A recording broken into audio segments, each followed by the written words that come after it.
My toxic parents didn't wait until we got home. They humiliated me in front of 30 relatives mid-dinner like it was part of the entertainment. My father stood up, tapped his glass, and started listing my failures while my uncles laughed and my cousins stared at their plates. He said I was the family disappointment, said I'd wasted my education, said no man would ever stay with me. My mother nodded along like this was a performance they'd rehearsed. 30 people watched me get stripped of my dignity in real time. What they didn't know, I had brought something to that dinner too, and by the time I was done, they weren't laughing anymore. The restaurant my parents chose was the kind of place where waiters wear white gloves, and the wine list cost more than my rent. Crystal chandeliers, dark wood paneling, the private dining room in the back, reserved for family occasions. I knew what that meant. Family occasions in my family weren't celebrations, they were performances, chances for my parents to show off, to judge, to remind everyone exactly where they stood in the hierarchy. I was near the bottom, had been my whole life. My mother greeted me with an air kiss that didn't touch my skin. "You're late," I said. "Traffic," though I wasn't late at all. My father shook my hand like I was a business acquaintance. "Your cousins are already here. Try to keep up." I found my seat near the middle of the long table. 30 relatives filled the room. Aunts in expensive dresses, uncles with gold watches, cousins who looked through me like I was invisible. My younger cousin Chloe waved from across the table. She was the only one who ever smiled at me. I smiled back. Dinner was served. Expensive food I couldn't taste. Conversations I wasn't part of. I sat quietly, eating, waiting for whatever was coming, because something was always coming. Around 8 p.m., my father stood up, tapped his glass with a spoon. "I'd like to say a few words," he announced, smiling that smile I'd learned to fear. The room quieted, 30 faces turned toward him. As you all know, family is everything to us. The name, the reputation, the legacy we've built over generations. Nods around the table, murmurs of agreement. But not everyone in this family carries that weight equally. He looked at me, directly, coldly. Some of us seem to think the rules don't apply, that they can do whatever they want, embarrass the rest of us, and expect us to smile and pretend everything is fine. My face burned. I looked down at my plate. My father kept going. "My daughter here, my oldest, has made it her life mission to disappoint us. She wasted her education on a degree that means nothing. She changes jobs like other people change clothes. She's almost 35, still single, still directionless, still expecting us to bail her out when things fall apart." My uncles laughed. Actually laughed. My aunts exchanged glances. My mother nodded along like this was a performance they'd rehearsed together. "When I think about the future of this family," he raised his glass, "I don't think about her. I think about the rest of you, the ones who actually carry the name with pride, the ones who won't embarrass us." He looked at me one last time. "To the real family." Everyone drank, everyone except me and Chloe. I sat there, frozen, 30 pairs of eyes on me. My mother smiled. My father sat down, satisfied. Then Chloe stood up. "Uncle Richard," she said, her voice shaking but clear, "before you sit there so proud of yourself, maybe you should let Sophia say something." My father's smile flickered. Chloe looked at me. "Go on, Soph, tell them." I didn't know what to do. I didn't have a speech prepared. I didn't have a plan. But I had something. I stood up slowly, walked to the front of the room, pulled a folded document from my bag. "You know what, Dad? You're right about one thing. I am the disappointment, but not for the reasons you think." I unfolded the paper, held it up. "This is a letter from my employer, the one you said I was wasting my time at. It's a promotion letter. I'm now the youngest regional director in the company's history. I make more money than anyone at this table except you." My father's face went pale. "And this," I pulled out another paper, "this is the deed to a house I bought last month with my own money. No help from anyone. Cash." Murmurs rippled through the room. I turned to my mother. "And this," I said, "this is a bank statement from an account you don't know I have, with every penny I've saved while you told everyone I was a failure." I looked around the table, at my uncles who laughed, at my aunts who judged, at my cousins who looked away. You all sat here and watched him destroy me. Not one of you said a word, not one of you stood up, except Chloe. I folded my papers, put them back in my bag. "So here's the thing, Dad. You're right. I'm not like you. I'm better. And from now on, you don't get to claim me. I'm done being your disappointment." I walked to the door, paused. "Enjoy the rest of your dinner. I'll be in touch about the holidays. Or not." I walked out. Behind me, 30 people sat in stunned silence, and my father's face, it was the color of someone who just realized they'd played the wrong game with the wrong opponent. I didn't go home. I drove to Chloe's apartment and sat on her couch, shaking while she made tea. "That was incredible," she kept saying. "That was the most incredible thing I've ever seen. I feel like throwing up." She handed me a mug. "That's normal. You just nuked your entire family. Give yourself a minute." We sat in silence for a while. Her small apartment, her kind face, the only person in that room who actually saw me. "What happens now?" she asked. "I don't know. They'll call, they'll yell, they'll try to make me the bad guy. Let them. You have proof. You have the house, you have the job. What do they have?" I thought about it. My parents had money, reputation, a whole network of people who believed their version of everything. But I had something they didn't. I had the truth. The calls started the next morning. My mother first, voice high and strained. "You need to come over. We need to talk about what happened." "There is nothing to talk about, Mom. You embarrassed your father in front of everyone. You made us look like fools." "I didn't make you look like anything. Dad did that all by himself." She hung up. My father called an hour later, different tone, calmer, calculated. "Sophia, let's be reasonable about this." "I'm listening." "The promotion, the house, that's impressive. Really, we had no idea." "You never asked." A pause. "You're right, we didn't, and that's on us. But family is family. We can work through this." "Work through what, Dad? You called me a disappointment in front of 30 people. You said I was the weak link. You told everyone I'd never amount to anything." "I was wrong." The words hung there.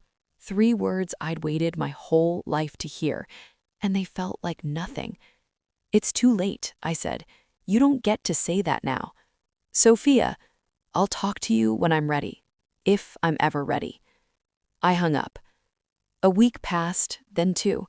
I blocked their numbers, let their voicemails pile up unlistened, focused on my new job, my new house, my new life. Chloe came over every weekend. We'd cook, watch movies, talk about everything and nothing. She was the only family I needed. Then my grandmother called. I almost didn't answer, but something made me pick up. "Sophia," her voice was old, thin but sharp as ever.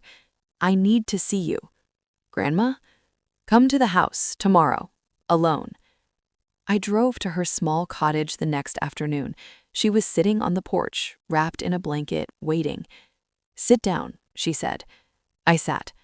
"I've been watching this family for 82 years, watching the lies, the games, the way your father became the man he is. I've seen it all." I didn't know what to say. "Your father wasn't always like this.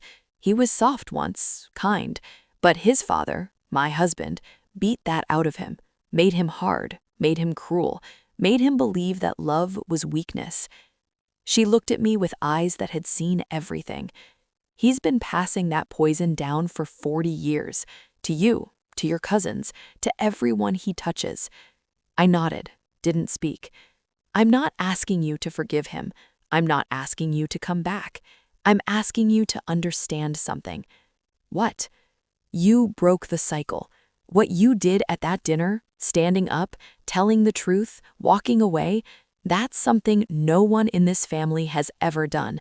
Not me, not your mother, not anyone." Tears filled my eyes. "I'm proud of you," she said, "prouder than I've ever been of anyone." She reached into her blanket and pulled out a small box.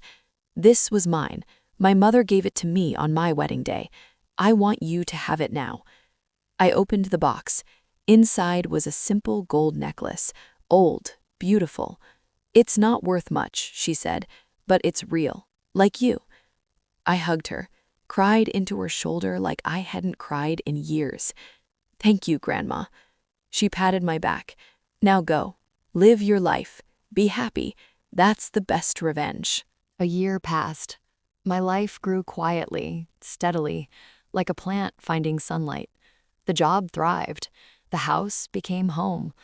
Chloe and I grew closer than sisters. My parents sent letters sometimes. I read the first few, apologies that felt rehearsed, explanations that felt like excuses. I stopped reading after a while. Then my grandmother got sick. Chloe called me at work. "It's bad, you need to come." I drove 3 hours to the small cottage, walked into her bedroom. She was small and pale against the white sheets, but her eyes were still sharp. "Sophia," she smiled, "you came." I sat beside her, held her hand. "Grandma." "I don't have much time," she whispered, "and there's something you need to know." "What?" "Your father. He's been coming here every week, crying, begging me to help him fix things with you." I stared at her. "What?" "He's changed, Sophia. I didn't believe it at first. I watched him for months, but something broke in him that night at the restaurant. Something real." I didn't know what to say. "I'm not telling you to forgive him. That's your choice. But I'm telling you that people can change, even people like him." She squeezed my hand, hard. "Think about it. That's all I ask." She died 3 days later, peacefully, in her sleep. The funeral was small, family only. I stood in the back with Chloe, watching the cousins and aunts and uncles file past. My father was there. He looked older, smaller. He caught my eye once, then looked away. After the service, I found him standing by her grave, alone. I walked up beside him, said nothing. She was the only one who ever believed in me, even when I didn't deserve it. I nodded. He turned to look at me. His eyes were wet. "I know I don't deserve you either. I know I've done things that can't be undone. But I want you to know, I'm trying. I've been in therapy for 6 months. I'm reading books. I'm learning. I'm trying to understand why I became the man who could do that to his own daughter." I looked at this man, this stranger who shared my blood, this person who had hurt me more than anyone. "Why now?" I asked.